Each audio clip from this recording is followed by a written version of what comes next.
Buenos días, profesores, buenos días a todos.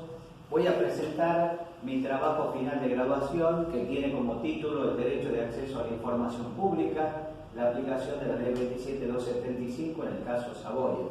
El autor, quien les habla, Manuel José Canto. Para ello empezaremos mencionando a la Corte Suprema de Justicia de la Nación, al caso Saboya Claudio Martín contra Secretaría Legal y Técnica de la Nación. Dicho esto,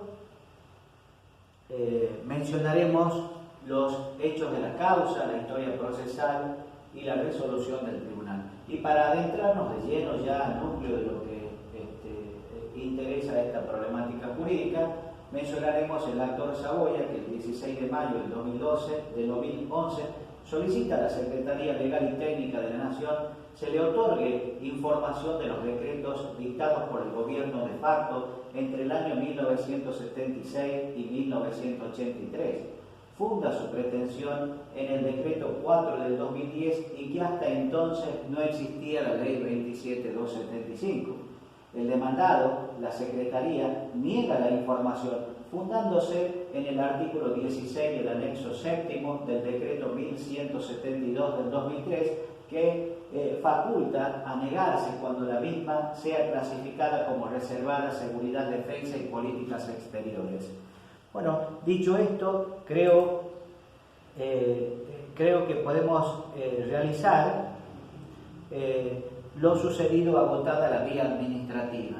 Para ello decimos que una vez que el señor Saboya agotó la vía administrativa, interpuso una acción de amparo. Pero antes de continuar mencionaremos de qué se trata cuando hablamos de un amparo.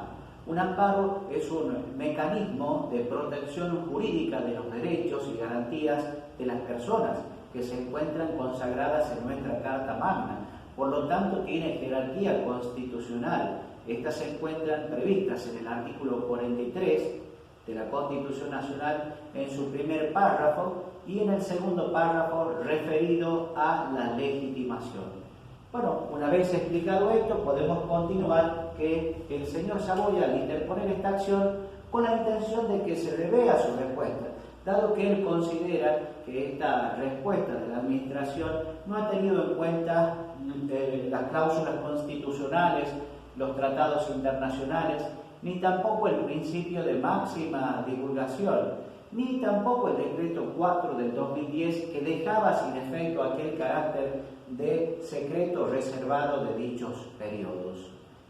Frente a ello, el Tribunal de Primera Instancia entendió pertinente la aplicación del decreto 4 del 2010, fallando a favor del actor, condenando al Estado a entregar dicha información, pero siempre y cuando ésta no se encuentre previstas en las excepciones del artículo 2 y 3 de ese mismo decreto.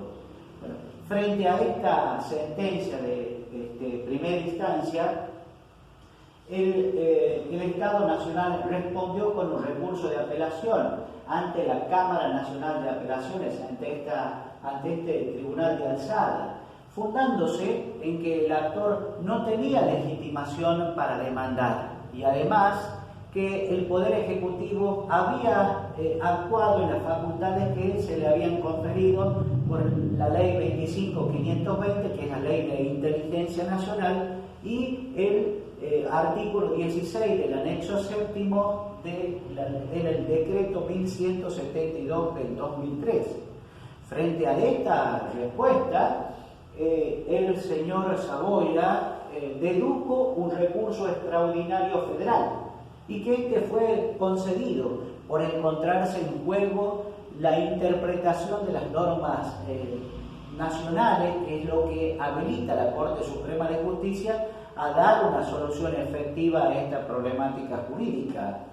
Por lo tanto, podemos decir, tal como lo establece la Ley 48 a partir del artículo 14. Frente a ello, decimos que el máximo tribunal fue claro al resolver este asunto aplicando la Ley 27275, que fue sancionada en el 2016, ya años más tarde de que se iniciara esta causa. Además, fundándose en el artículo 13 de la Convención Americana de los Derechos Humanos, tomando apoyatura en la jurisprudencia nacional como también la internacional, en el decreto 4 del 2010 y en el del 2012. Dicho esto, creo estar en condiciones ya de pasar a la otra filmina, en donde haremos un análisis de la ratio decidendi, realizaremos también un análisis doctrinario y también un análisis jurisprudencial. Pero para ello, para adentrarnos realmente en esta problemática, debemos decir, iuris novi curias, el juez conoce el derecho, por lo tanto los jueces deben suplir el derecho. Y esto en virtud de mantener la vigencia de la supremacía de la Constitución prevista en el artículo 31 de nuestra Carta Magna. Por lo tanto, podemos decir entonces que el derecho de acceso a la información pública es un derecho humano fundamental que ha sido reconocida por la mayoría de los sistemas normativos del derecho comparado y también supranacional, por la cual se le conceden a todas las personas, acceder a los expedientes, registros, archivos, bases de datos, documentos escritos, también fotografías, grabaciones que se encuentren bajo el poder público y también privado que lleven adelante cometidos estatales o que reciban subsidios del Estado. También podemos decir que este derecho se erige en un Estado de Derecho por causas de la participación ciudadana, es decir, por cuyos conductos se procura fomentar la transparencia, se procura fomentar la participación de la ciudadanía y con esto evitar la corrupción. Además, debemos decir que el derecho de acceso a la información pública tiene apoyatura constitucional, no solo porque se encuentran plasmadas en las cláusulas constitucionales, sino también porque han sido introducidas a través de los instrumentos internacionales por vía del artículo 75, inciso 22, luego de la reforma del 94. Por ello, podemos mencionar el artículo primero de nuestra Carta Magna, cuando establece el sistema republicano de gobierno, pues aquí impone la publicidad de los actos. Podríamos mencionar el artículo 33 de nuestra Carta Magna, cuando ya quien fuera en aquella época el previsor, nuestro gran maestro, Domingo Faustino Sarmiento, quien de puño y letra redactó este artículo, entendiendo que estos derechos y garantías enumerados en la Constitución no deben ser entendidas como una negación a los derechos no enumerados, que van a emanar de la soberanía del pueblo y de la forma republicana de gobierno. Podríamos mencionar el artículo 38, que faculta a los partidos políticos, a los distintos partidos políticos a acceder a la información que se encuentre bajo el poder público. También el artículo 41, luego de haber consagrado a los derechos del medio ambiente, a acceder a la información de estas. Y el artículo 42, que se refiere a los derechos del usuario y el consumidor y a los que reciben prestaciones de servicio al recibir una información adecuada y veraz. Creo estar en condiciones también de mencionar los tratados internacionales que recién entonces adelantáramos. Podríamos mencionar el artículo 13 de la Convención Americana de los Derechos Humanos, o más conocido como el Pacto de San José de Costa Rica. Podríamos mencionar el artículo 19 de la Declaración Universal de los Derechos Humanos. Podríamos mencionar el artículo 19, inciso 2 del Pacto Internacional de los Derechos Civiles y Políticos, o más conocido como el Pacto de Nueva York. Por lo tanto, mencionado de una manera sintética, creo estar en condiciones de mencionar la doctrina, un análisis doctrinario, lo mencionado por Toledo, que Toledo entiende que el derecho de la información pública es un derecho relativamente nuevo, pues que sus alcances, es decir, se encuentran en plena evolución. también lo expresado por Montero, que se refiere que este derecho de acceso a la información pública es un derecho humano fundamental, es un derecho esencial de los sistemas republicanos de gobierno, en donde existe un sujeto activo que es el ciudadano, y que este ciudadano se caracteriza porque elige a sus propios representantes, y además estos representantes propenden al bienestar general y se encuentran obligados a publicar sus propios actos. También, siguiendo a Marcela Basterra, podemos concretar que es necesario o es imperante hablar de la transparencia de la administración pública, de sus gobernantes y de sus actos, pero si como contrapartida se elimina el acceso al público a tomar conocimiento de los mismos. Por lo tanto, podemos mencionar también o realizar un análisis jurisprudencial. Podríamos mencionar el caso Justiniani contra YPF, el caso Garridos contra el AFIP. Podríamos mencionar el caso CIPEC por el desarrollo social y el caso emblemático de la Corte Interamericana de los Derechos Humanos, el caso Claude Reyes y otros versus Chile.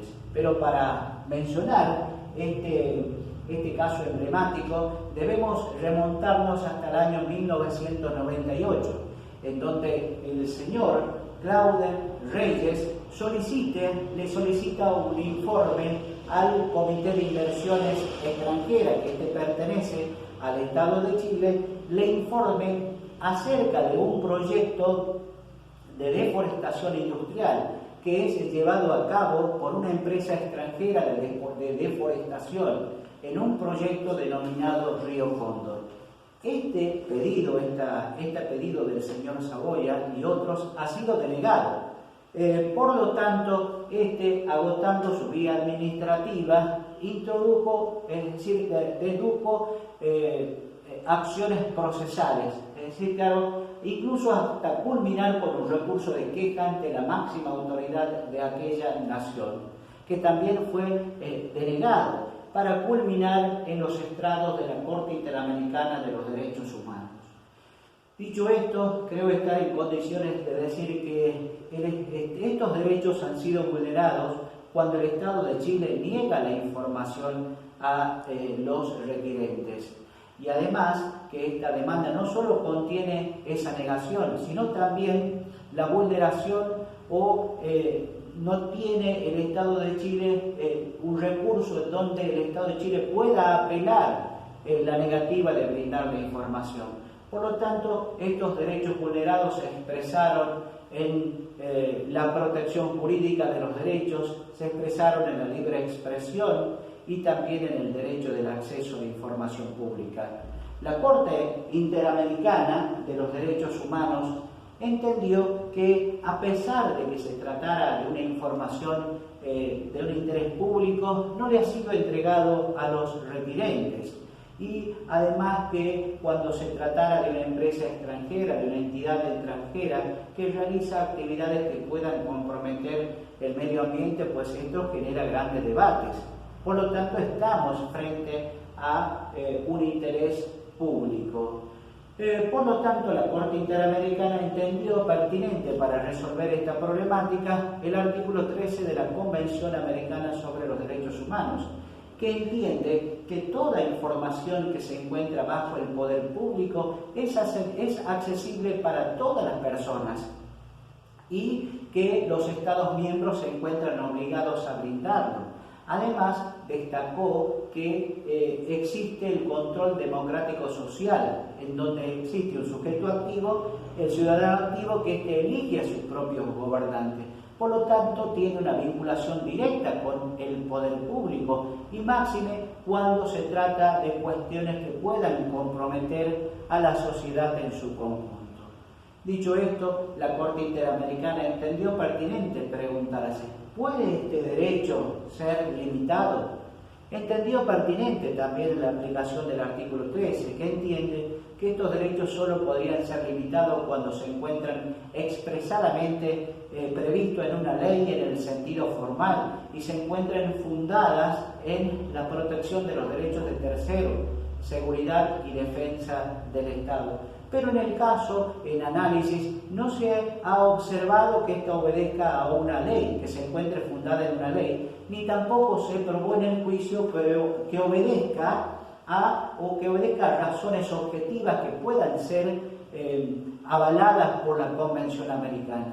Por lo tanto, la Corte Interamericana de los Derechos Humanos entendió que todas las resoluciones deben ser fundadas, incluso la de la administración pública, pues de lo contrario estaríamos frente a una resolución arbitraria, tal como en el caso en análisis.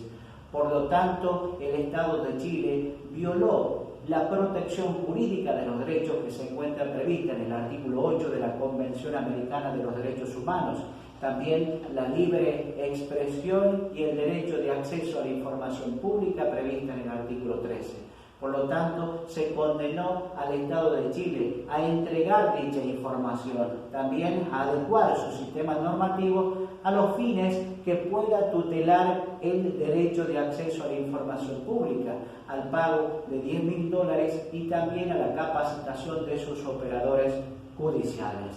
Dicho esto, podemos decir que se observa cómo influye la jurisprudencia en donde se apoya la Corte Suprema de Justicia de la Nación para resolver este asunto. Dicho esto, creo estar en condiciones de mencionar la postura del autor. Para hablar de la postura del autor, creo que es menester remontarnos hasta el primer día que se cargó la materia en nuestro Canvas, en nuestra computadora, que ante sus primeras lecturas parecía algo realmente imposible.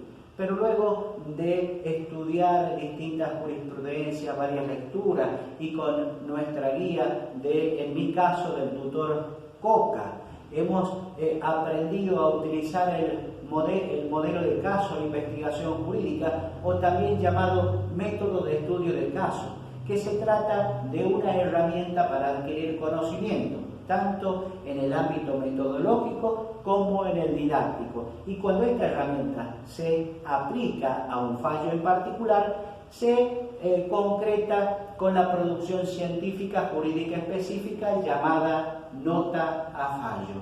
Por lo tanto, podemos decir como postura del autor, y ya con esta postura se coincide plenamente con la opinión doctrinaria, que entiende que el derecho del acceso a la información pública está vinculada con la participación de los ciudadanos, con la pretensión del control del poder público para evitar la corrupción.